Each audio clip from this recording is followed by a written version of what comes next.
கர்த்தருக்குள் பிரியமானவர்களே, உங்கள் யாவரையும் ஆண்டவராகிய இயேசுவின் நாமத்தில் நான் வாழ்த்துகிறேன். இந்த சவால் மிகுந்த உலகத்திலே நாம் கடந்து போகிற வாழ்க்கையில சில வேளைகள் போராட்டங்கள், பயங்கள் உங்களை மேற்கொள்ள நினைக்கலாம். உங்கள் சரீரத்தில், உங்கள் மனதில் பலவீனங்கள் காணப்படலாம். இப்படிப்பட்ட பலவீனங்கள் இருக்கும் பொழுது நீங்கள் என்ன செய்ய வேண்டும் என்றால், கர்த்தருடைய கிருபையை பெற்றுக்கொள்ள வேண்டும். அப்போஸ்தலனாகிய பவுல் சொல்லுகிறார், நான் என்னுடைய பலவீனங்களை மேற்கொள்வதற்கு ஆண்டவரிடத்தில் வேண்டிக் கொண்டேன்.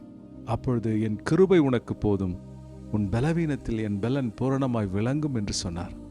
அன்பானவர்களே, கர்த்தருடைய கிருபையை அனுதினம் பெற்றுக்கொள்ளுங்க.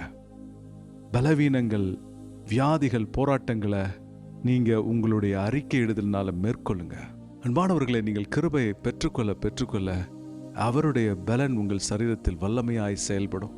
அது சரீர பிரகாரமான பலவீனமாக இருந்தாலும் சரி, ஆவிக்குரிய போராட்டமாக இருந்தாலும் அவர் கிருபை உங்களுக்கு உதவி செய்யும். அவர் கிருபையினால் நீங்கள் ஜெயம் பெறுவீர்கள்.